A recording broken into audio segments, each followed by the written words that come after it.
Amen. Peuple de Dieu, bonjour. Taifa ya Mungu wa mjambo.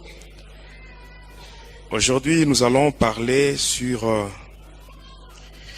quelque chose qui est vraiment très importante. Leo tutasema juu ya kitu moja kiko kia lazima sana. C'est-à-dire le mystère de la mort. Sema siri ya lufu. Nous lisons rapidement dans 3 livres. Tunasoma haraka mvitabu tatu. Le premier livre, c'est le livre de Deutéronome. Kitabu ya kwanza ni kitabu ya kumbukumbu la Torati. Le chapitre 30. Mstari wake 13. Le verset 19. Na shairi yake ya 19. Le deuxième livre. Na kitabu cha pili. C'est le livre d'Ecclésiaste. Ni kitabu cha Mhubiri. Le chapitre 8. Mstari wake 8. Et le verset 8. Na mstari wa 8. Le dernier livre. Na kitabu cha mwisho. C'est l'évangile selon Jean. Ni Injili kuambatana na Yohane. Jean chapitre 14 verset 6. Yohane 14 mstari wake wa 6. Deutéronome 30 verset 19, nous lisons au nom de Jésus. Kumbukumbu la Torati 13 na sura yake ya 19 tunasoma. J'en prends aujourd'hui à témoin contre vous le ciel et la terre. Nachukua leo kama washuhuda mbingu na dunia. J'ai mis devant toi la vie et la mort. Nilitia mbele yako lufu na uzima. La bénédiction et la malédiction. Baraka na laana. Choisis la vie. Chakula uzima. Afin que tu vives. Hivi upate kuishi. Toi et ta postérité. Wewe na uzao wako. Ecclésiaste 8:8 nous dit ceci. Mhubiri 8:8 inasema, l'homme n'est pas maître de son souffle pour pouvoir le retenir. Mutu si bwana wa pumzi yake jua pate kuishika. Et il n'a aucune puissance sur le jour de la mort. Na hana na uwezo hata moja juu ya siku ya kufa. Il n'y a point de délivrance dans ce combat. Hakuna ukombozi wala mfungulivu juu ile vita. Et la méchanceté ne saurait sauver le méchant. Na ukali hauwezi kuokoa mtu mkali. Jean 14 verset 6. Yohane 14 mstari wake wa 6. Jean 14 verset 6 nous dit ceci. Yohane 6 mstari wa 14 tunasoma. Jésus lui dit, Yesu anamwambia, je suis le chemin, niko njia, la vérité ukweli et la vie. Na uzima. Nul ne vient au Père hakuna mtu anaenda kwa Baba que par moi. Asipokupitia kwangu mimi. Amen. Amen. Aujourd'hui nous parlons sur le mystère de la mort. Leo tunasema kuhusu siri ya lufu. Mais avant cela, kabla ya ile, nous terminons avec la partie qui est restée sur l'armée de Satan. Tunamaliza na ile sehemu ilibakia juu ya jeshi ya Shetani. Sur l'armée de Satan, hier, je vous ai dit que l'armée de Satan est composée de 2 parties. Et ces 2 parties, c'est la partie visible ainsi que la partie invisible. Pour ce qui est de la partie qui est invisible, là nous avons parlé du diable lui-même. Ensuite, nous avons parlé sur les anges déchus et les démons. Ça, c'est la partie invisible. La partie visible, là, nous voyons les sorciers, les magiciens, les rosicruciens, c'est-à-dire tous les êtres humains qui travaillent pour le diable en âme et conscience. Amen. Ça, c'est l'armée de Satan. Et hier, je vous ai dit qu'à la première position, il y a le diable lui-même. Et je vous ai même donné les 3 catégories d'ennemis de Satan. Là, je vous ai parlé de la femme. Après, je vous ai parlé de toute personne qui garde les commandements de Dieu et qui retient le témoignage de Jésus-Christ. Et toute personne qui est née d'une femme. Et là, nous avons conclu ensemble que le diable, il est l'ennemi de l'humanité entière. Amen. Ça, vous allez trouver dans Apocalypse 12, verset 17. Amen, amen. Mais aujourd'hui, nous parlons sur le mystère de la mort. Aujourd'hui, j'aimerais parler sur quelque chose qui est vraiment très capital. Cette chose-là, c'est le choix. Amen. Hein? Amen. Le choix. Devant toi, il y a la vie et la mort. C'est toi-même qui dois faire un bon choix. Amen. Amen. Si tu fais un mauvais choix, tu seras maudit, toi et ta descendance. Utalaaniwa wewe na uzao wako. Mais si tu fais un bon choix, lakini kama una chakula mzuri, tu seras béni, utabarikiwa, toi, wewe, ainsi que ta postérité. na uzao wako wote. C'est ce que la Bible nous dit. Ndio ile Biblia inasema. On a lu cela. Tuliisoma. Amen. Beaucoup de gens croient que watu wengi wanazania kuwa s'il meurt, kama anafariki, c'est la fin. ndio mwisho. Mais sachez que na ujue ya kama pour un pécheur, juu ya mtenda zambi, la mort, lufu, c'est le début de la souffrance. ndio mwanzo ya mateso. J'ai vécu dans le monde de Lucifer. Niliishi mwile ulimwengu ya Lucifero. J'étais dans le monde astral. Nilikuwa mwile ulimwengu ya manyota. J'ai vu des choses terribles. Niliona vitu vya mastajabu. Des choses horribles. Vitu vya uoga. Mais bien aimé, wapendwa, d'ailleurs pour toi qui m'écoutes, na wewe ambaye unanisikia, tu n'auras pas d'excuses devant le Seigneur. Hautakuwa na kitu cha kujisemea mbele ya Bwana. Amen. Parce que quand je témoigne, wakati miko nashuhudia, le témoignage que je vous donne, je ne le fais pas pour ma gloire, mais je témoigne pour la gloire de Dieu. C'est-à-dire pendant que je témoigne, je mets ma vie en danger, et le Seigneur Jésus, c'est lui qui m'a délivré. Il voit tout ce que je fais. Parce que c'est lui qui m'a dit va témoigner. Lorsqu'il m'avait délivré, c'est lui-même de sa propre bouche, il m'avait dit va témoigner.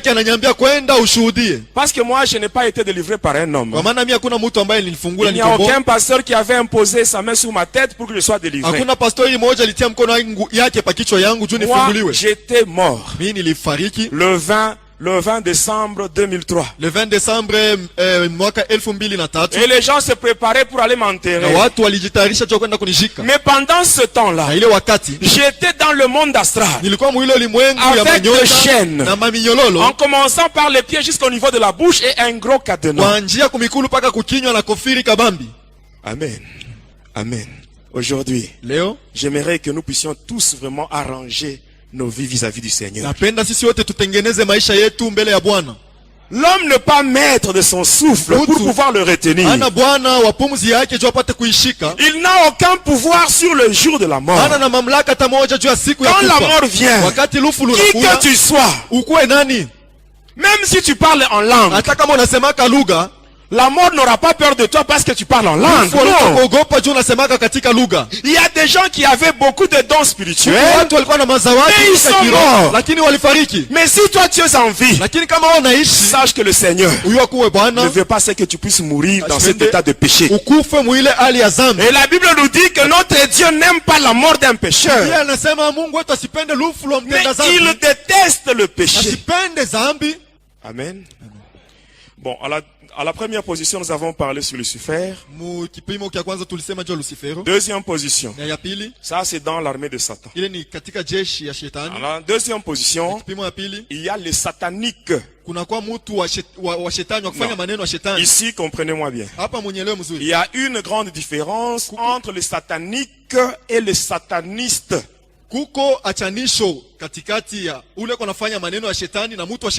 Non, le satanique, ce sont les anges qui sont tombés ensemble avec Lucifer. Mais les satanistes, ce sont les êtres humains qui travaillent pour Satan. On se comprend? Alors les sataniques, ce sont les anges rebelles. Ce sont eux qui occupent la deuxième position. Et ils sont au nombre de 144 000. Cela veut dire le 1/3 des anges de Dieu qui étaient corrompus par Lucifer. Et alors ces anges-là, qui sont au nombre de 144 000, Lucifer rusé qu'il est, ayant analysé la Bible, dans l'épître de l'apôtre Paul aux Galates, le chapitre 5 et le verset 22, là on nous parle sur le 9 fruits du Saint-Esprit. Alors le diable lui aussi, il a cherché à créer le 9 fruits de l'esprit diabolique. Alors qu'est-ce qu'il a fait?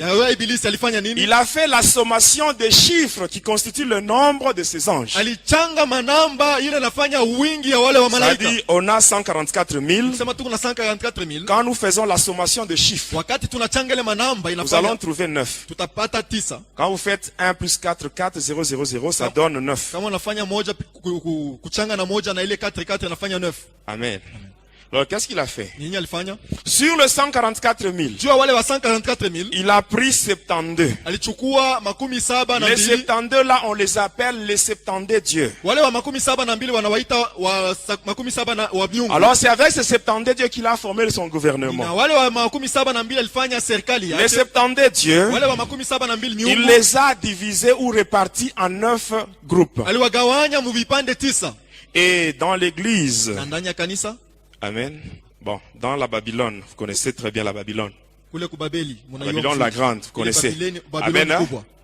Dans cette église-là, Mu ile kanisa ile, bon, moi je n'appelle pas cela église. mimi siitaki kanisa. Bon, dans cette histoire-là, Mu ile kitu, dans cette boîte-là satanique, hein, mu ile kitu ya shetani, le 9 groupes-là, ile mankundi 9 on les appelle le 9 cœurs des anges. banaita mioyo 9 ya wamalaika. Et ici, j'attire votre attention. Na hapa nakokota angalisho yenu. Faites très attention, mes bien-aimés. Keba ange wapendwa. Tel que vous êtes, Vile muko, ne faites jamais de prières adressées aux anges. usifanye maombi ya kuambia wamalaika. Amen.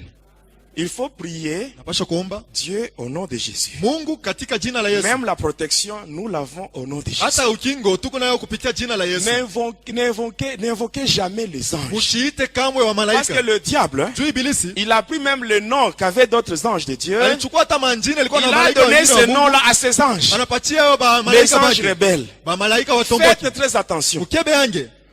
Dans cette boîte-là, Muile nkunji. il y avait une prière là que beaucoup de gens ont déjà fait ici. Kulikuwa maombi moja watu wengi wananisha kufanyaka En hapa. Swahili, on disait ceci. Mu Swahili wanasema hivi.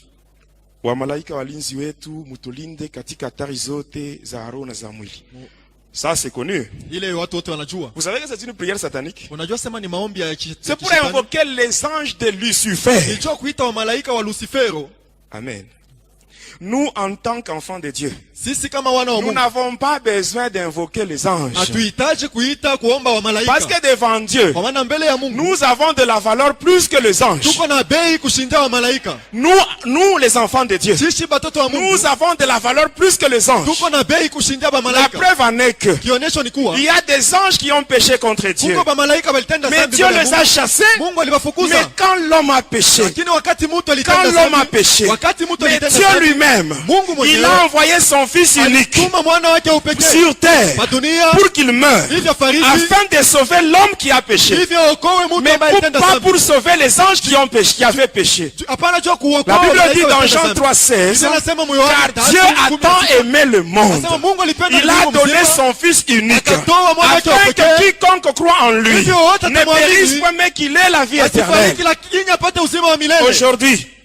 Aujourd'hui, Leo à cause kwa ajili de Jésus, kwa ajili ya Yesu nous pouvons demander pardon à Dieu. tunaweza kuomba huruma kwa Mungu.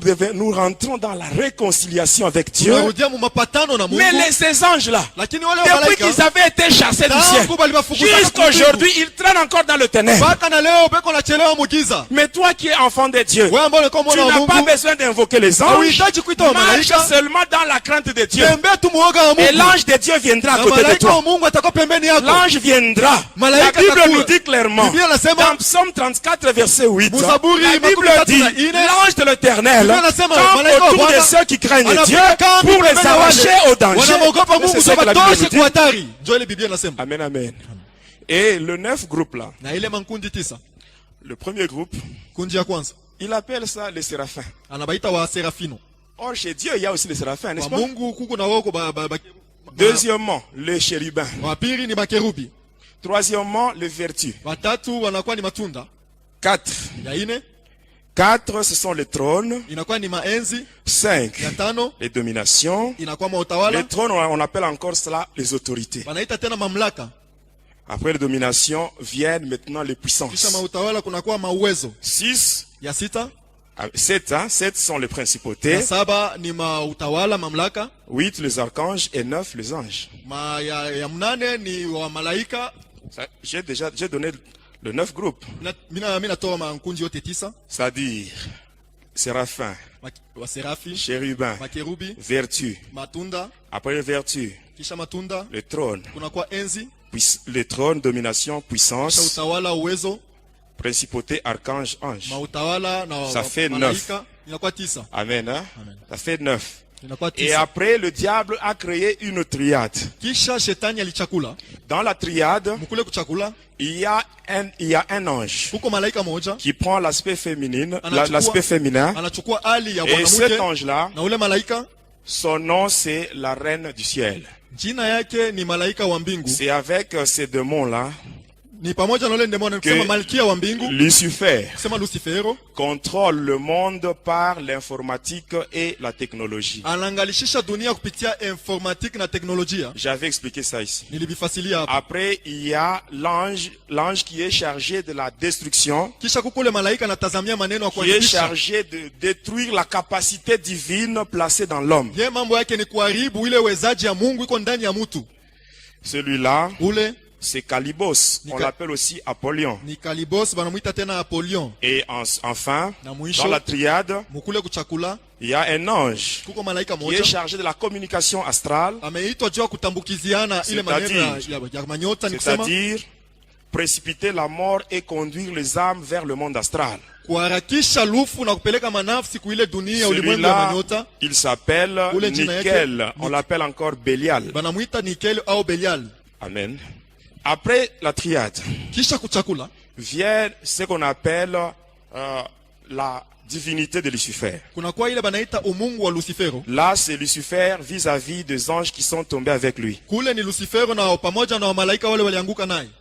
Là, il se fait passer comme Dieu. Il se fait même adorer. Après cela vient la royauté de Lucifer. C'est-à-dire comment le diable cherche à régner dans ce monde comme le roi. En plaçant dans les 4 coins du monde, il place des démons qui ont comme mission de renforcer le pouvoir du mal dans le monde. Amen. Là, je vous avais parlé sur Mogoa et Jim le Grand, Baémon, Amaémon. Je vous avais parlé sur le signe de la croix. Je vous avais même parlé sur ce qui est écrit dans Psaume 75, verset 7. Où la Bible nous dit que ce n'est ni de l'Orient, ni de l'Occident, ni du désert que vient l'élévation. Mais l'élévation vient de l'Éternel. J'avais expliqué ça ici. Après le 4 rois, vient maintenant le ministère de Lucifer et les démons. Là, maintenant, le diable travaille aussi comme ministre. C'est-à-dire du lundi jusqu'au dimanche. Là, il y a 6 ministres de Lucifer. 6 ministres. Et quand nous prenons la semaine, nous nous rendons compte que la semaine comporte 7 jours. Et là, nous parlons de 6 ministres de Lucifer. C'est-à-dire qu'il reste un jour. Et ce jour-là qui reste, c'est Lucifer lui-même qui travaille comme ministre. Amen. Du lundi jusqu'au dimanche. Ainsi, on commence avec le lundi. Je vous donne ça rapidement parce qu'on doit passer sur, on doit parler sur le monde de Lucifer qu'on appelle communément le deuxième monde. Amen. Le lundi, celui qui travaille. D'abord, les démons, ils travaillent 24 heures sur 24. Mais les heures que je vais vous donner, ce sont les heures de pointe. Les heures où on prend des décisions pour envoyer maintenant des démons. Ainsi, le lundi, celui qui travaille le lundi, c'est Lucifer lui-même. Satan. Il travaille de 23h à minuit et de 3h à 4h du matin. Amen. Sa mission c'est quoi? La destruction dans tous les domaines. Quand vous lisez Jean 10, là on parle du voleur qui ne vient que pour détruire, égorger, dérober. C'est ainsi que quand vous observez et vous analysez très bien la journée de lundi, vous allez voir qu'il y a une lourdeur. Les choses ne marchent pas. Je ne sais pas si vous avez déjà observé cela. Lundi, c'est le jour où le diable, Lucifer lui-même, il travaille. Amen. Mardi. Pour mardi, celui qui travaille, son nom c'est Nabrot. Nabrot, il travaille de 9h à 10h et de 21h à 22h. Sa mission c'est quoi? Répandre l'honneur ainsi que la gloire de Lucifer dans le monde. C'est celui-là qui pousse les êtres humains à faire des choses qui reflètent la gloire de Satan. Quand tu mens, c'est la gloire de qui? Quand tu écoutes la musique mondaine, bien aimé, j'insiste sur ça. Parce que quand j'étais dans le monde de Gouldes, le monde qui est dirigé par le dragon de montagne qu'on appelle Zeus, j'avais vu des musiciens, ceux-là qui nous font la musique mondaine, ceux-là qui nous font la musique profane. Je les avais trouvés là. Il y avait des musiciens qui avalaient des serpents à 2 têtes. Des musiciens qui avalaient des serpents à 3 têtes. Et vous allez voir un musicien, quand il chante, lui-même, il change de voix. Il y a seulement une seule voix qui est à lui. Et les 2 autres voix, ce sont des voix qui sont chantées par les démons. Et en écoutant cette musique dans votre maison, vous invitez les démons. C'est drôle mes bien-aimés. Il y a des gens dans leur maison, c'est le diable qui règne par la musique mondaine. Mais quand ils ont des problèmes, ils vont vite chez Jésus. Jésus, aide-moi, aide-moi. Non, Jésus ne va pas t'aider. Parce que dans ta maison, c'est déjà le diable qui règne. Ici, j'attire l'attention des parents. Il ne faut pas vous plier aux caprices de vos enfants. Parce que quand ils mettent des musiques mondaines dans vos maisons, quand les démons entrent, ce n'est pas seulement vos enfants qui sont touchés par ces démons. Ces démons entrent et ils mettent du désordre dans toute la maison. Et il y a des blocages. Il y a des difficultés. Amen. Hein? Dans des maisons à cause de ces histoires-là. Et même quand je parle maintenant, l'Esprit de Dieu me dit, il y a parmi nous ici beaucoup de gens qui ont ces musiques mondaines-là dans leur maison et ils se disent aussi chrétiens, enfants de Dieu. Mais bien aimés, nous en tant qu'enfants de Dieu, nous devons savoir que nous sommes dans le monde, mais nous ne sommes pas de ce monde. Amen. Tu risques de rater le ciel hein? À cause des choses là inutiles. Quand tu mens, quand tu fais l'impudicité, quand tu triches, c'est la gloire de qui? Quand tu vas au stade pour voir le catch, c'est la gloire de qui? Quand tu t'habilles mal, c'est la gloire de qui? Amen. Voyez, ces démons-là, ils travaillent sérieusement. La Bible nous dit, en toutes circonstances, nous devons rendre gloire à Dieu. Même dans ma façon de parler, dans ma façon de m'habiller, dans ma façon de marcher, il faut que tout ce que je dois faire, que cela puisse refléter la gloire de Dieu. Mais si tu fais des choses qui reflètent la gloire de Satan, tu es poussé par un démon. Amen. Les anges là de Satan qui travaillent, ils ont des rames et des rames de démons. Amen.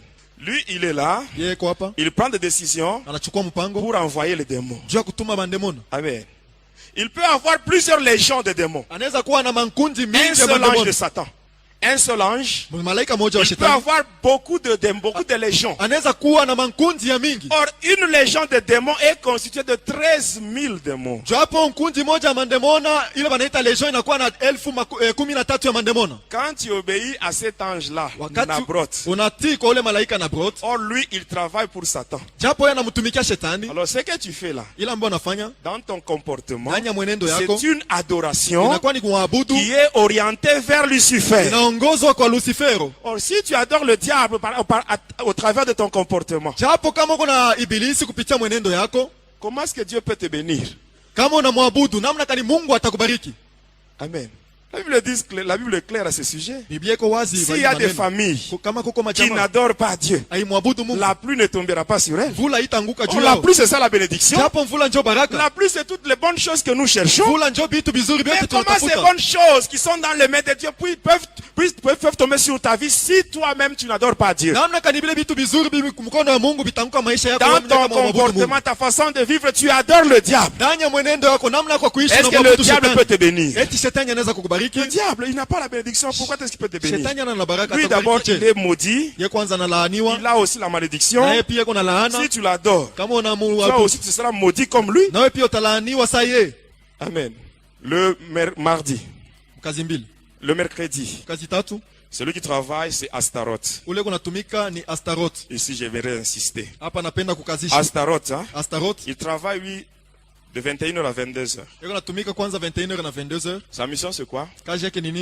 Répandre l'orgueil ainsi que les considérations personnelles dans le monde. L'orgueil. Amen, hein? L'orgueil. Il y a certaines personnes, il y a des gens qui sont compliqués. Quand il arrive quelque part, il faut qu'on sente qu'il est là. Donc les autres n'ont rien à dire. S'il est là, il doit toujours se mettre en évidence. L'orgueil. Moi, je sais. Moi. Qu'est-ce que tu connais toi? Moi. Tu es qui? Si le Seigneur Jésus, il retire seulement le souffle, mais tu seras seulement une poussière qu'on va jeter quelque part. Pourquoi l'orgueil? L'orgueil précède la chute. La Bible dit dans Jacques 4 verset 6, la Bible dit ceci: Dieu résiste aux orgueilleux et il fait grâce aux humbles. Et la Bible continue à nous dire ceci. Quand nous lisons Jacques 4 verset 10, la Bible dit: humiliez-vous devant le Seigneur et il vous élèvera. Amen. L'humilité précède l'élévation.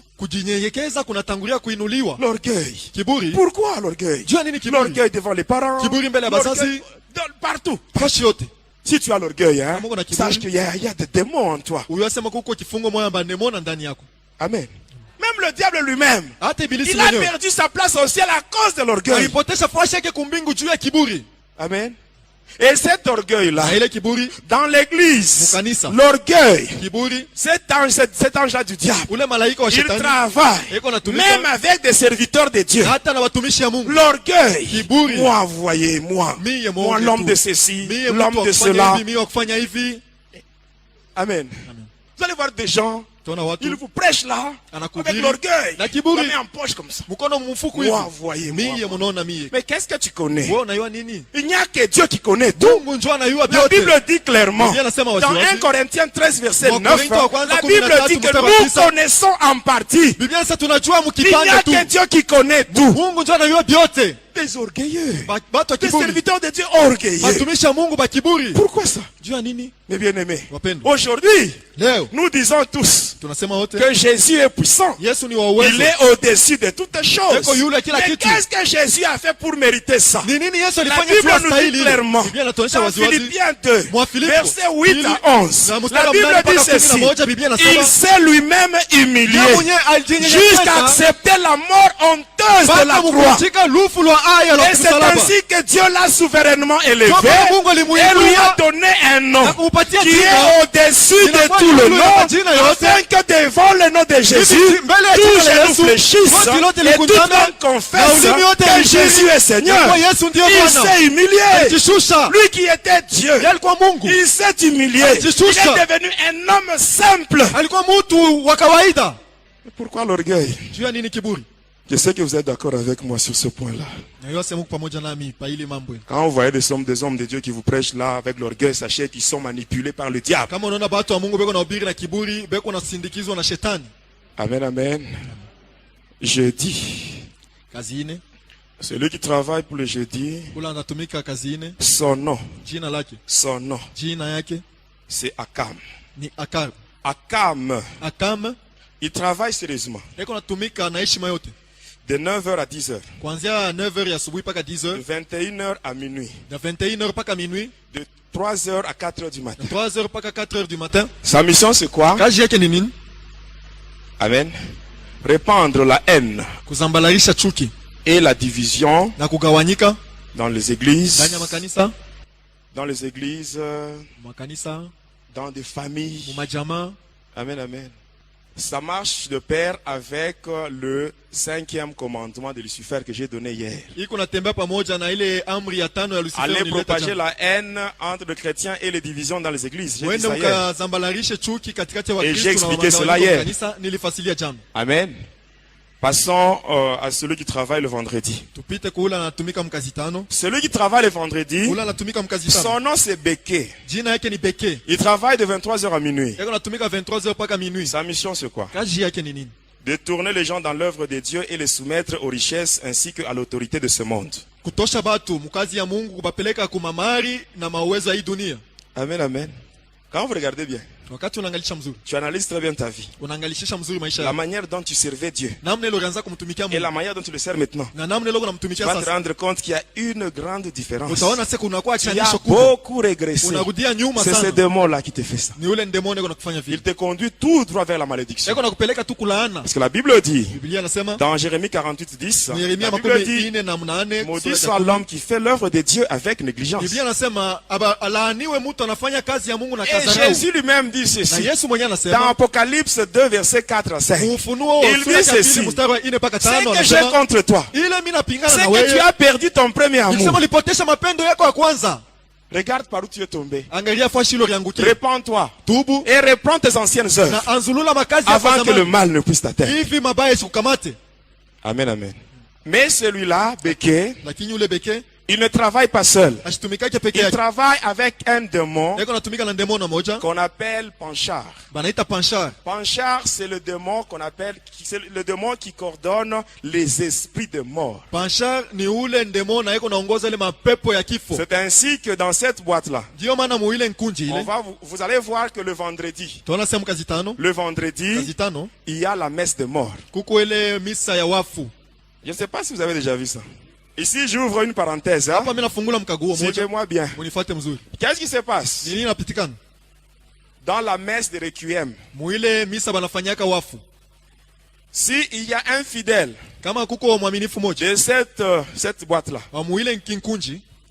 s'il y a un fidèle qui est mort, qu'est-ce qu'on va faire? Vous verrez. On va apporter le cercueil. On le met devant la porte. On va fermer toutes les portes. Maintenant, qu'est-ce qui se passe? Vous allez voir ces soi-disant sacrificateurs. Ils viendront là avec un acolyte. Et l'acolyte tient un vase où il y a de l'eau qu'on appelle eau bénite. Et dans ce vase, il y a un truc là qu'on appelle le goupillon. Et le prêtre va prendre ça. Il va commencer à asperger avec force sur le cercueil. Ça, ce sont des choses que vous avez déjà vues. Qu'est-ce qui se passe par après? Amen. À la fin, vous allez comprendre pourquoi le prêtre, il asperge avec force sur le cercueil. Et ce n'est qu'après, on va ouvrir la porte. Et les gens vont entrer, même le cercueil. Et la messe va commencer. À un certain moment, vous allez voir le prêtre. Il va dire ceci. Quand il dit, souvent on chante. Il va chanter comme suit. Il va dire ceci. Le mystère de la foi, il va dire ça. Inakuwa mkubwa ile siri ya imani. En Swahili, on dit simplement Ndilo fumbo la imani. Amen. Hein? Amen. Et à ce moment-là, vous le verrez, Sasa pale il utamwona va prendre l'ascensoir. atachukua ile ascenseur Il va commencer maintenant à contenir le cercueil. anaanza kumwanga shimoko Et pembeni. vous verrez, le cercueil sera maintenant dans la fumée. Utaona sasa sanduku banaizungulusha na moshi. Et quand il dit il est grand le mystère de la foi, Sema ndio fumbo la imani. c'est à partir de ce moment-là qu'il y a une pierre blanche qui se trouve du côté gauche de la sacristie. Jo kunakuwa ile jiwe mweupe inakuwa kushoto ya Cette sakristia. pierre s'ouvre. Inafunguka. Et il y a 4 légions de démons qui entrent. Kuko mankundi ine Et ya quand ils mandemona entrent, ils banaingia. marchent sur les têtes des gens qui assistent à cette messe-là. Banaanza kutembea yule bichwa ya watu weko na shiriki kuile Et par après, ils vont entrer dans la fumée qui entoure le cercueil. kisha watengea mwile shimoko inazunguluka Et là, sanduku. vous allez sentir l'odeur de l'encens. Pale utashikia ile harufu Une ya fois que tu mfupa. aspires, Unaanza kupumzika. automatiquement, quand la fumée entre, Wakati c'est ile l'odeur-là. moshi Quand ça kunaingia. entre en toi, Wakati il y a aussi unaipumzika. les démons qui entrent. Na bandemona na bobe kunaingia. Et ça, Na ile. Ile. amen. Au nom du vrai Dieu qui m'a délivré, Munjina ule Mungu wa kweli je alinifungula. prends mon Dieu à témoin. Na chukua Mungu kama Si mshuhuda ce wangu. que je dis n'est pas la vérité, Kama ile nasema ina que le ukweli. Seigneur me frappe même maintenant. Mungu anipike hata hapa sasa. Même maintenant, Hata sasa que hivi. le Seigneur me frappe si je ne dis pas la vérité. Anipike kama inasema uongo. Ce que je vous dis, Ile mimi c'est la namiambia. vérité et tous les prêtres savent ça. Njoo ukweli na mapadri bote banayua ile. Un conseil gratuit. Shauri. Même ya dans bure. ton quartier, Hata mkoba Yesu. s'il y a quelqu'un qui est mort, Kama mtu mmoja qui anafariki. est membre de cette boîte-là, Anakuwa mwana memba wa ile nkunji. qu'est-ce qu'il faut faire? Yeye utafanya. Tu vas ensemble Unaenda pamoja avec nabo. eux. Quand ils arrivent à l'église, Wakati wanafika kwa kanisa. bon, ça ce n'est pas l'église. Yeah. Quand ils arrivent devant leur temple, Kama wanafika mbele ya hekalu yao. le temple qui abrite la magie sainte, Ile hekalu inakuwa na ile uchawi takatifu.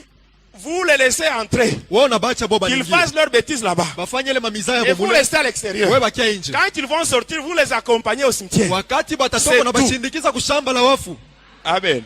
Quand j'étais sataniste, Wakati nilikuwa ngambo ya shetani, j'avais des livres mystiques. nilikuwa na ile mabitabu ya wachawi. J'avais la Bible Tob, Nilikuwa na ile Biblia top, la Bible de Jérusalem. Biblia ya Yerusalema. Je vous expliquerai comment est-ce qu'on utilise les livres deutérocanoniques ou les livres apocryphes. On les transforme en prières mystiques. Tamifasilia namna kani banatumiaka ile mabitabu na kuibadilisha mu maombi ya wachawi. Le vrai canon biblique comporte 66 livres. Kano bibliki ya kweli inakuwa na vitabu 66. Le livre qu'on ajoute, Ile vitabu vingine banaongeza Siracide, Esther grec, Daniel grec, Maccabée. Ces livres-là, les livres apocryphes, les livres deutérocanoniques, ce sont des livres ajoutés par le diable. J'avais le 6e et le 7e livre de Moïse. Or, quand nous prenons la Bible, nous voyons les Pentateuque. C'est-à-dire, nous voyons les 5 premiers livres de la Bible. Ce sont ces 5 premiers livres qui sont attribués à Moïse. Là, nous avons Genèse, Exode, Lévitique, Nombre et Deutéronome. Ce sont les 5 livres attribués à Moïse. Mais dans le satanisme, il y a le 6e et le 7e livre de Moïse. Et qu'est-ce qui se passe par après? J'avais un livre où c'était écrit incantation. Et quand on lit ce livre-là, j'avais même des grimoires. J'avais le grimoire Pentacle de Saint-Pierre, grimoire Pentacle de Saint-Jean-Baptiste, grimoire Pentacle du roi Salomon, grimoire Pentacle de Pie XII. J'avais ces livres-là. Et quand vous lisez le grimoire, vers la fin, c'est écrit ceci: tout prêtre est magicien. Je vous dis vrai. Tout prêtre est magicien. Vous voulez la preuve? Vous voulez la preuve? Vous allez au cimetière. Vous voyez un magicien, il arrive sur une tombe. Dans la tombe, amen, il y a des ossements. Le magicien arrive là, il prend 2 bougies, il met là-bas, il commence à faire des incantations. Et quand vous le voyez comme ça, vous allez dire que c'est un magicien, n'est-ce pas? Vous arrivez dans cette boîte-là, vous allez voir, Là devant, sur l'autel. Quand ces fameux prêtres-là, quand ils quittent la sacristie, il vient avec ses acolytes et les autres serviteurs. Ils arrivent là devant, au niveau de l'estrade. Hein. Tout le monde se met à genoux.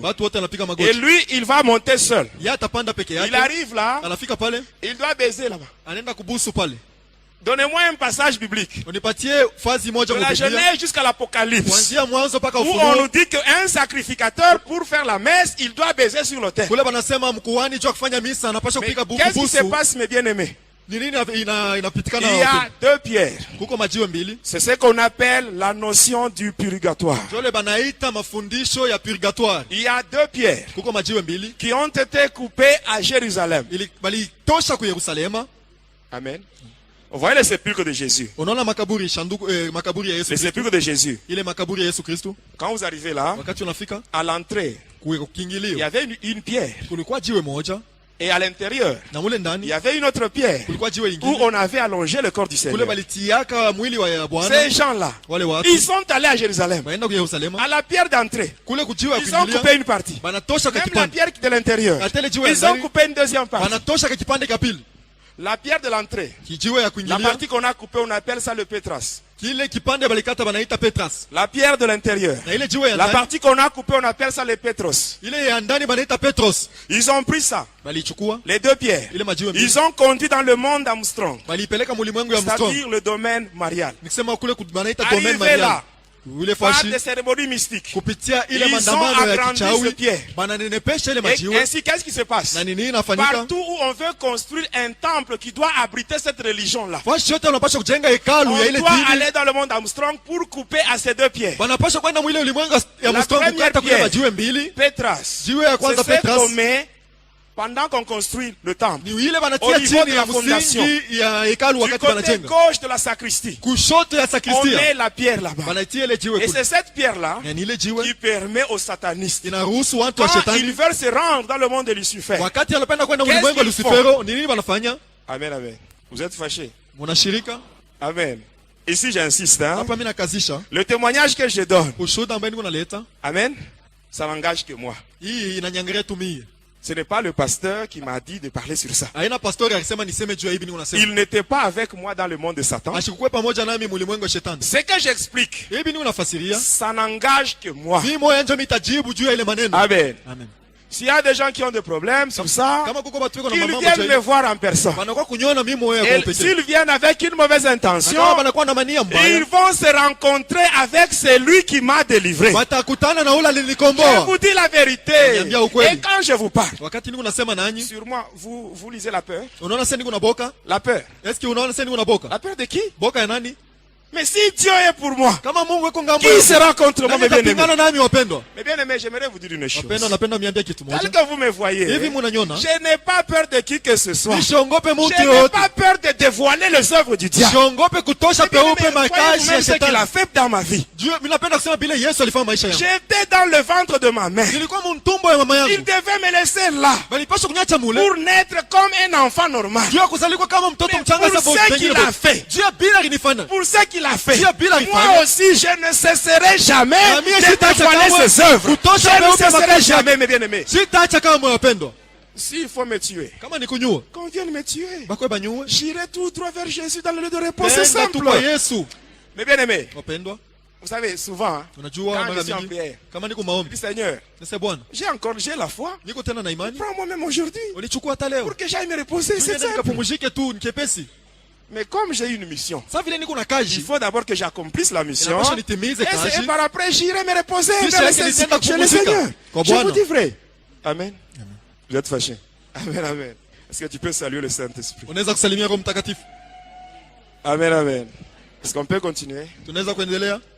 Avec ces deux pierres-là, ces deux pierres, quand un sataniste veut se rendre dans le monde de ténèbres, qu'est-ce qu'il fait? Il utilise une incantation, c'est qui est dans le livre qu'on appelle Missel. Vous savez le Missel, hein? Le livre de messe. Ils disent des paroles là que je ne peux pas citer ici. Et après, quand ils se rendent à un endroit où il y a un bâtiment qui abrite cette religion, il peut seulement tourner 3 fois. Automatiquement, la pierre, c'est la nuit. La pierre là de la sacristie sera visible. Et dès qu'il touche là, il entre par là, il va dans le monde de Satan. C'est ce qui se passe. Et la deuxième pierre, c'est ce qu'on appelle la pierre d'autel. On met cette pierre là-bas. Même les jeunes gens qui sont dans la kolita, dans la liturgie, on leur donne ces enseignements. Et dans la liturgie, on leur dit ceci. Cet endroit, on appelle ça le tombeau d'autel. Vous voyez, dans l'église de Dieu, avec un tombeau. Mais bien aimé, il y a des choses qui sont vraiment claires. Est-ce qu'on peut trouver un tombeau dans l'église? Et ainsi, quand il arrive là, à côté de cette pierre-là, il y a des reliques. Souvent, ce sont les ossements. Si il y a, l'église porte tel nom, le nom de ce saint-là, c'est-à-dire, à côté là, on met ses reliques. Et quand il arrive à baiser là-bas, automatiquement, il devient mi-homme, mi-animal. Sa langue devient la langue du serpent. Même s'il est ivre, il peut lire la messe. Est-ce que je mens? Si seulement nous voyons le pasteur, il monte ici, ivre, il commence à prêcher. Mais les gens vont commencer à sortir. N'est-ce pas? Amen. Qu'on se dise quand même la vérité. Hein? Je sais que le monde n'aime pas la vérité.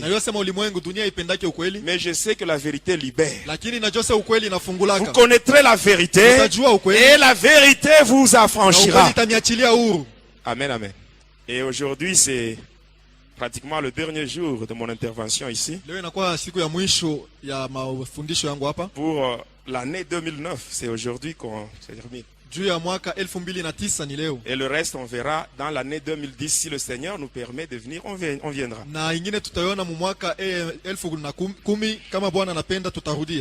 Amen. Demain, je vais intervenir seulement dans le réveillon, mais pendant la journée, je ne travaille pas. Amen, amen. Vous savez pourquoi je parle sur ces choses?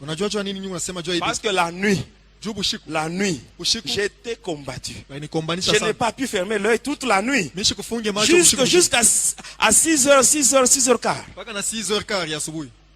Pendant que vous étiez au lit. Mais moi, je n'étais pas au lit, je n'ai pas pu même fermer l'œil. Tout ça à cause du diable. Et s'il faut dévoiler les œuvres du diable, mais je le ferai. Partout, je témoignerai. Amen. Amen, amen. Ainsi, qu'est-ce qui se passe? Quand il arrive à baiser là-bas, il devient mi-homme, mi-animal. Sa langue devient la langue du serpent. Et par après, amen, commence à lire la messe. Ça crée le contact avec le monde de ténèbres.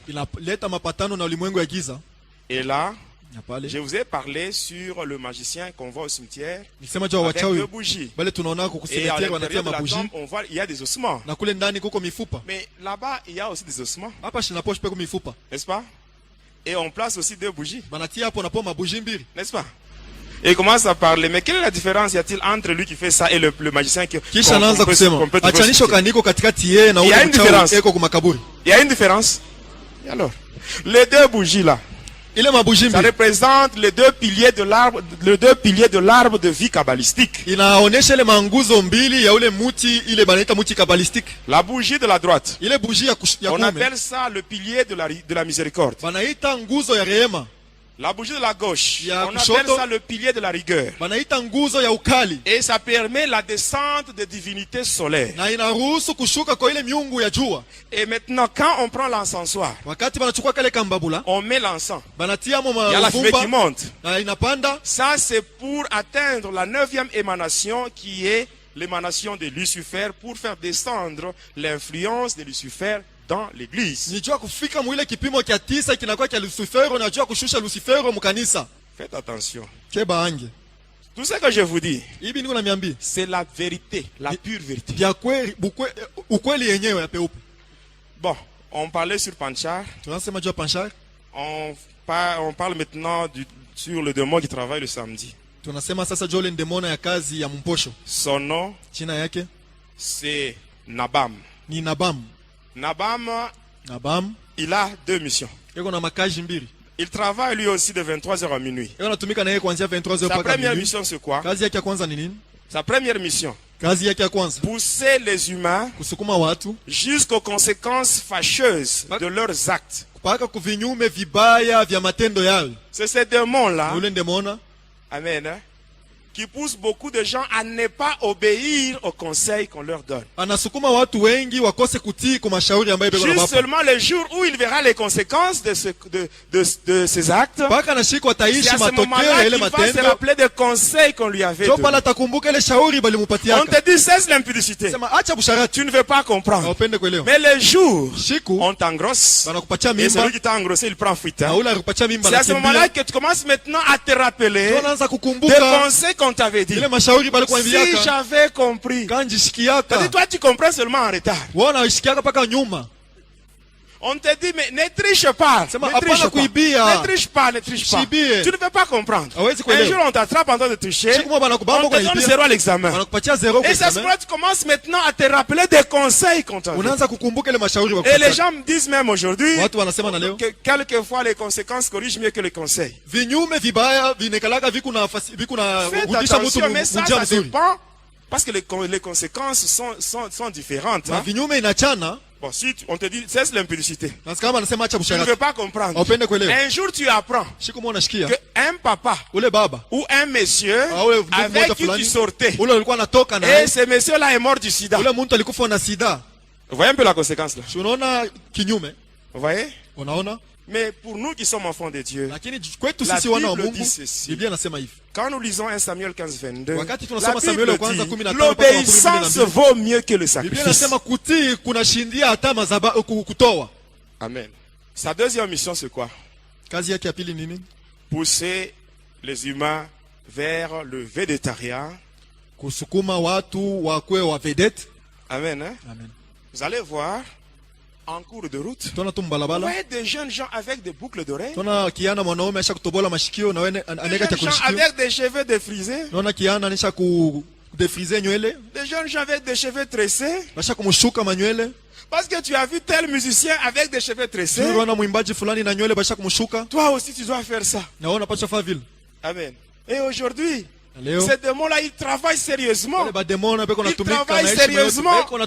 Même dans les églises. Ces démons-là travaillent. À partir de l'habillement. Aujourd'hui, il y a certaines personnes qui viennent à l'église pour faire la concurrence. Pour qu'on voit que moi aussi j'ai porté ça. On sente que moi aussi j'ai su. Au lieu de chercher Dieu, mais toi tu te limites à des futilités. Amen. Dans l'église, ces démons travaillent même souvent dans des chorales, dans des groupes de louanges. Les choristes surtout. Il y a des choristes qui chantent pour être admirés, au lieu de chanter pour la gloire de Dieu. Quand on chante, il faut chanter pour la gloire de Dieu et non pas chanter pour être admiré. Ces démons travaillent. Vous allez voir, à un certain moment, soit dans la louange, vous voyez des gens qui dansent dans des églises, on commence à faire des danses mondaines. Au niveau de synthé, on commence à balancer des mélodies mondaines dans l'église de Dieu. Dans l'église de Dieu. Mes bien-aimés, il y a une différence. Hein? Dieu, on ne le respecte pas. Dieu, on le craint. Dieu, on le craint. Tu peux respecter tes parents. Tu peux respecter toute personne qui te dépasse en âge. Mais Dieu, on le craint. Dieu, on le craint. Dieu, on le craint. Dieu, il peut te tuer aujourd'hui. Tu meurs. Même si toi tu meurs, Dieu ne va pas cesser d'être Dieu à cause de toi. Amen. Dieu ne va pas cesser d'être Dieu à cause de toi. Voilà pourquoi Josué dit ceci. Josué 24, 14. dit ceci.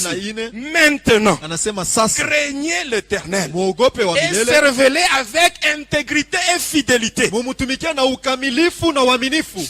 disparaître tous les dieux qu'ont servi vos pères de l'autre côté du fleuve et en Égypte.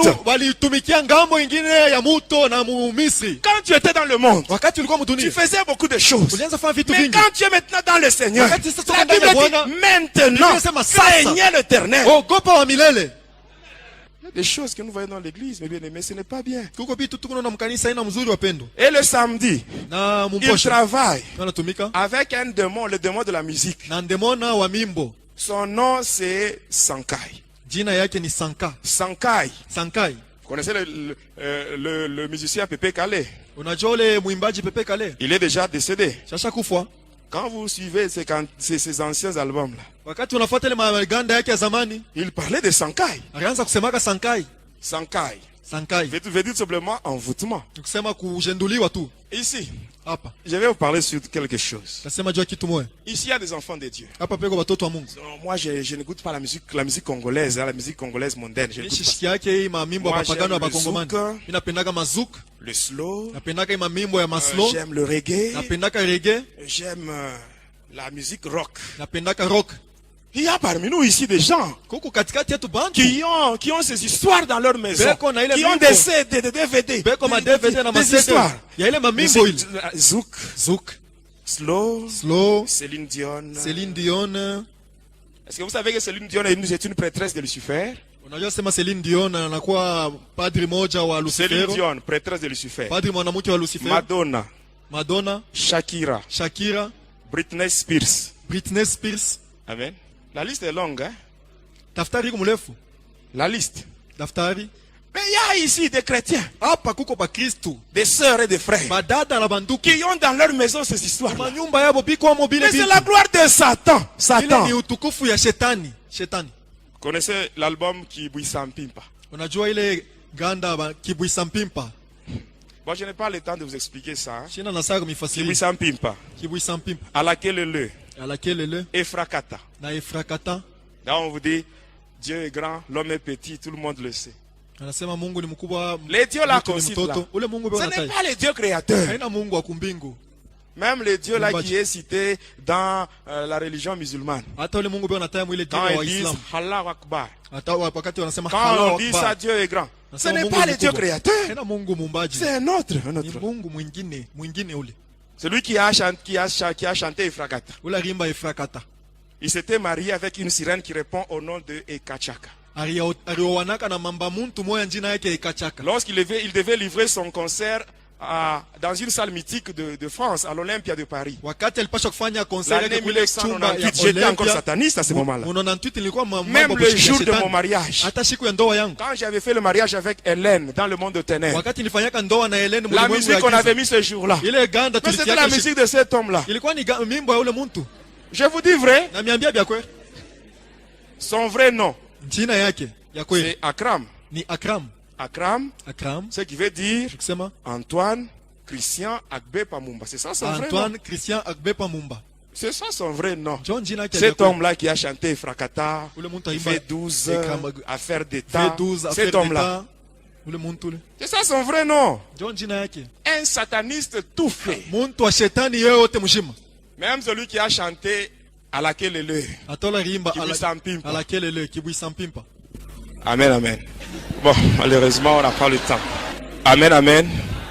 Bon, je termine. Il y aura un jour où je vous parlerai sur ça. Hein, mais je vous donnerai même les titres des albums. Ultimatum, loi, droit de veto. Tout ça. L'inspiration donnée par Lucifer lui-même. Même le cantique là de Céline Dion, pour que tu m'aimes encore. Lucifer lui-même. Pour mon mariage, on avait la chanson là qu'on avait mis ce jour-là, était tirée de l'album Magie. Le titre c'est Petit à London. C'est ce qu'on avait mis pour la danse. Le jour de mon mariage. Je vous parlerai même sur mon mariage.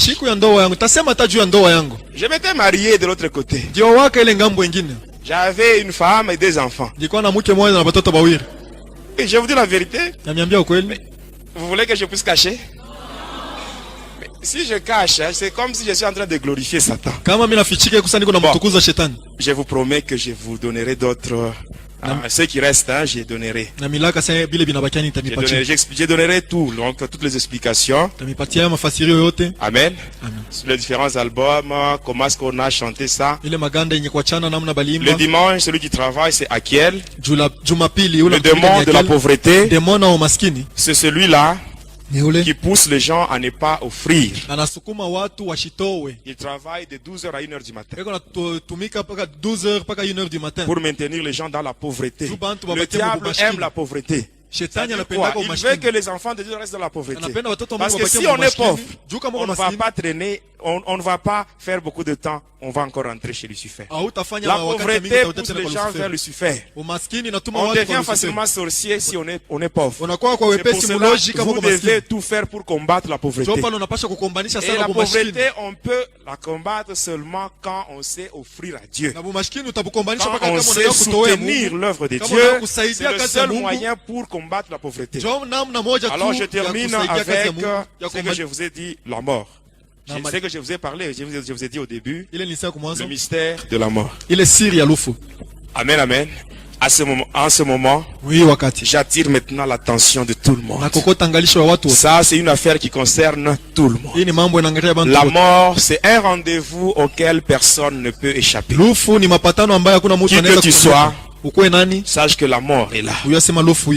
La mort. Le problème n'est pas de mourir, mais le problème est de savoir où est-ce que j'irai après la mort. C'est ça le grand problème. Amen. Qu'est-ce qui se passe? Le monde de Lucifer, c'est le monde de Pandémonium.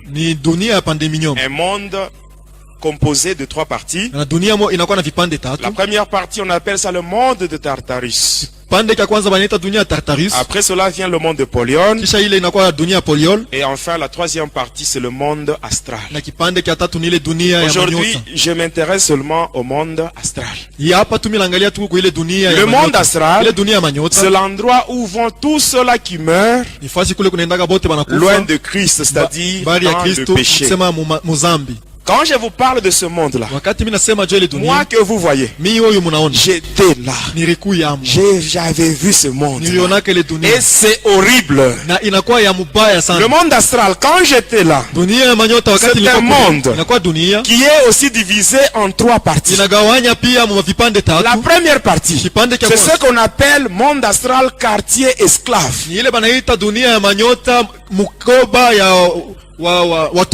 Qu'est-ce qu'on appelle quartier esclave? C'est l'endroit où vont tous les païens ainsi que le chrétien hypocrite. Tous les chrétiens hypocrites ainsi que les païens, ils se rendent là-bas après leur mort. Qu'est-ce qui se passe, mes bien-aimés? Dans ce monde ici, on peut marcher même pieds nus, n'est-ce pas? Mais là-bas, ce n'est pas le cas. On marche sur la cendre brûlante. Et ça, ce n'est qu'un acompte. Parce que la finalité, c'est la guerre avec le diable. Le lâche de feu de souffle. Et ça, ce n'est qu'un acompte. Quand tu meurs, loin de Christ, étant païen ou chrétien hypocrite, être chrétien mais bien aimé, ce n'est pas avoir la Bible. Être chrétien, ce n'est pas parler en langue. Être chrétien, c'est marcher conformément à la volonté de Dieu. Être chrétien, c'est naître de nouveau. Être chrétien, c'est marcher dans une nouveauté de vie. C'est ça être chrétien. Mais si tu meurs dans le péché, étant païen ou chrétien hypocrite, directement tu seras orienté dans le quartier esclave. Et là il y a des avenues. Des avenues en suivant le péché que tu fais. Il y a une avenue de menteurs, de masturbateurs, des ivrognes, Amen. Hein? Le diable, il est vraiment très organisé. Et moi, ce que je vous explique, ce sont les choses que j'ai vues avec mes yeux. J'étais là. Et là-bas, c'est là où il y a des pleurs et des grincements. En fonction du péché que tu fais, sache qu'il y a déjà une avenue qui est déjà attribuée pour toi. Tu peux te dire, moi je suis menteur, je suis impudique. Maintenant j'irai dans quelle avenue? Sache que parmi les péchés que tu fais, il y en a un qui dépasse les autres. C'est que toi-même tu appelles mon péché chéri. C'est que tu ne confesses pas. Tu arrives devant un homme de Dieu, tu parles, tu fais ta confession, mais tu dis ça c'est pour moi, ça c'est pour moi. Ce que tu gardes là, c'est ce qui va te donner une avenue. Après le quartier esclave, vient la deuxième partie du monde astral, c'est la fournaise de Lucifer. J'avais vu un grand lac. Un grand lac de feu. Et quand j'étais là, c'est un département qui est contrôlé par Lucifer lui-même. Et quand j'étais là, je voyais une fumée qui sortait. Et il y avait des gens qui pleuraient. Mais qui sont ces gens que j'avais trouvés là? Ce sont des vrais chrétiens. Suivez-moi bien. Des vrais chrétiens qui ont combattu le diable durant leur séjour terrestre. Mais avant de mourir, ils ont péché, mais ils ne se sont pas repentis. Amen. Je reprends. Je reprends. Le lac là, la fournaise de Lucifer. J'avais vu ça. Et là, il y avait une fumée qui sortait. Il y avait des cris. Il y avait des gens qui pleuraient. Les gens qui étaient là, ils étaient dans le feu. Je les avais vus. Ils étaient dans le feu. Ils sentaient la douleur du feu. Mais ils n'étaient pas consumés. Ils sont là. Et ces gens-là, ce sont des vrais chrétiens qui ont combattu le diable durant leur séjour terrestre. Parce que même ici, quand nous prions, nous chassons les démons, nous envoyons le feu dans le monde de ténèbres. Effectivement, il y a des choses terribles qui se passent. Le diable, il est mal à l'aise. Il y a des choses qui sont détruites. L'organisation du diable n'est plus stable à cause de nos prières que nous faisons ici. Amen. Mais toi qui combats le diable, il cherche ta vie. Il cherche. Lorsque tu vas pécher, au lieu de te repentir rapidement, on vient même te prodiguer des conseils. Et tu commences même à dire, est-ce que je suis le seul? N'est-ce pas tel aussi avait fait ça? Même les pasteurs avaient fait ça. Oh mais bien aimé, le salut est individuel. Tu ne seras pas jugé en fonction de ton pasteur. Non. Tu seras jugé en fonction de ce que toi-même tu fais. Si tu es un chrétien, tu combats le diable. Tu détruis les œuvres du diable par tes prières. Si quelque part tu te rends compte que tu y as péché, il faut faire vite. Tu dois te repentir. Tu demandes la sanctification. Tu te répands et tu demandes le sang de Jésus pour être sanctifié. Mais si tu ne fais pas ça, toi qui combattais le diable, toi qui as déjà régressé, sache que c'est le diable qui fait ça. La Bible dit ceci, que ceux qui se sanctifient davantage. Mais toi tu combattais le diable. Regarde maintenant aujourd'hui comment tu as régressé. Regarde comment tu as régressé. C'est le diable qui fait ça pour t'éloigner de Dieu afin de te tuer. Et quand il va te tuer, toi tu n'iras pas dans le quartier esclave. Mais toi c'est la fournaise qui t'attend. Tu es là. Regarde la manière dont tu servais Dieu et la manière dont tu le sers maintenant. Tu vas te rendre compte que tu as beaucoup régressé. Ça c'est le diable qui fait ça. Pendant que tu es en train de régresser, le diable aura maintenant accès à ta vie et il te prend Tu vas là. Tu te souviendras de moi, hein? Mais ça sera trop tard. Ça sera trop tard. Et le dernier endroit, c'est ce qu'on appelle le séjour des morts. C'est-à-dire au monde astral, séjour de mort. C'est là où vont tous les êtres humains qui ont travaillé pour le diable en âme et conscience. Sorciers, magiciens, rosicruciens, catcheurs. Quand tu meurs, le diable ne va pas te remercier. Il ne va pas dire comme toi tu as offert 200 personnes, ça va. Ce n'est pas ça. Ce n'est pas ça. Il te prend. Hein? Tu vas maintenant dans une cellule. Et là, il y a plusieurs cellules.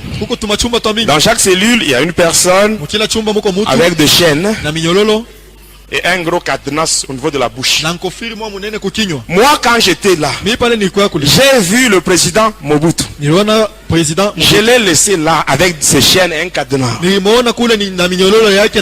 laissé beaucoup de gens. Luambo Makiadi, Pepe Kale, tous ces gens-là, ils sont dans le monde astral enchaînés avec des cadenas. Et la liste est vraiment longue, je ne saurais pas vous donner.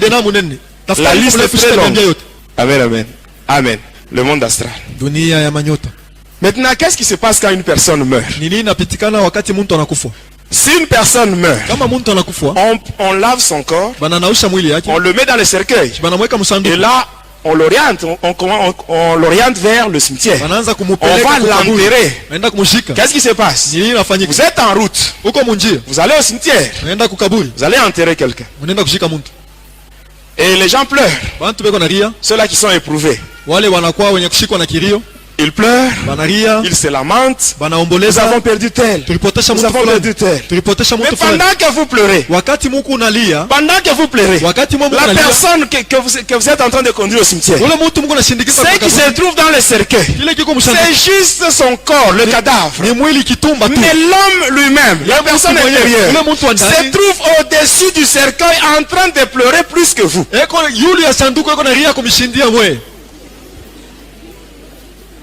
Se trouve au-dessus du cercueil. C'est la raison pour laquelle le prêtre, avant de faire entrer le cercueil dans l'église, on commence par asperger sur le cercueil afin de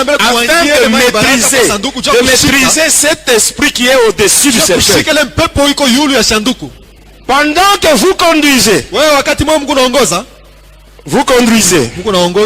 le cercueil et le cadavre au cimetière, la personne elle-même, l'homme intérieur, se trouve au-dessus du cercueil en train de pleurer, plus que vous. Il quitte même le dessus du cercueil. Il va maintenant s'accrocher aux membres de sa famille. Mais il passe dans le vide parce que son corps est devenu immatériel. À ce moment-là, la personne pleure. La personne cherche même les évangélistes qu'on lui prêche la parole afin de croire. Mais c'est trop tard. La parole que tu négliges, il y aura un temps tu chercheras la parole, mais tu ne la verras pas. La personne pleure. À ce moment-là, même si la personne crie, Jésus, Jésus, Jésus, viens me secourir, viens mon secours, Jésus ne viendra pas. Parce que Jésus, il n'est pas un Dieu de mort, mais c'est un Dieu de vivant. Pendant que tu es encore en vie, change ta façon de vivre.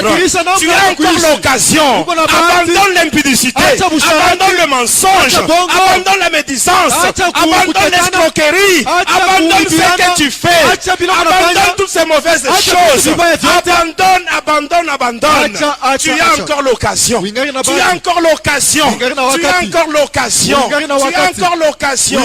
La Bible dit ceci: voici devant toi, il y a la vie et la mort. Choisis la vie pour que tu vives, toi ainsi que ta postérité. Choisis la vie. Choisir la vie, c'est accepter rejeter le Seigneur Jésus comme Seigneur et Sauveur. Parce que lui, il est le chemin, la vérité et la vie. Donne ta vie à Jésus aujourd'hui. Aujourd'hui, tu dois faire le choix. Tu dois faire le choix. Parce que devant toi, il y a la vie et la mort. Oh mes bien-aimés, il y a des gens qui ont déjà choisi le Seigneur Jésus seulement comme leur sauveur, mais pas comme leur Seigneur. On le choisit comme sauveur, on accepte que c'est le sacrifice qu'il a fait à la croix, c'était pour me sauver. Là, on l'accepte comme sauveur. Mais l'accepter comme Seigneur, c'est maintenant marcher conformément à la volonté de Dieu. C'est ça, accepter Jésus comme son Seigneur. Parmi nous ici, il y a beaucoup de gens qui ont déjà reçu le Seigneur Jésus seulement comme leur sauveur, mais pas comme leur Seigneur. Parce que si Jésus était ton Seigneur, tu n'allais pas te comporter comme tu le fais. Quand si Jésus était ton Seigneur, tu n'allais pas marcher dans le mensonge. Si Jésus était ton Seigneur, tu n'allais pas construire dans l'impudicité. Si Jésus était ton Seigneur, tu allais changer ta façon de vivre, même ton comportement. Tout cela devait refléter la gloire de Dieu. Si tu fais encore des choses qui ne reflètent pas la gloire de Dieu, sache que tu ne l'as pas encore choisi. Tu ne l'as pas encore choisi. Aujourd'hui, le Seigneur Jésus, il te donne l'occasion de le choisir, qu'il soit ton Seigneur, qu'il soit ton sauveur. Parce que si tu choisis Jésus, les jours de la mort, même si tu meurs, tu n'iras pas dans le séjour de mort, tu n'iras pas dans le monde astral, mais tu iras dans le lieu de repos. Parce que la Bible dit, heureux dès à présent, le mort qui meurt dans le Seigneur, ils vont se reposer et leurs œuvres les accompagnent. Même toi, si la mort vient, si tu as déjà donné ta vie au Jésus, si tu as déjà donné ta vie au Seigneur Jésus, tu ne peux pas avoir peur. Parce que toi, le jour de ta mort, ça sera un voyage vers le lieu de repos. Et même tes œuvres vont t'accompagner. Donne ta vie à Jésus aujourd'hui. Qu'il soit ton Seigneur. Qu'il soit ton Seigneur. Qu'il soit ton Seigneur. Abandonne le péché. Abandonne le péché. Abandonne ce que tu fais. Abandonne ce mauvais comportement.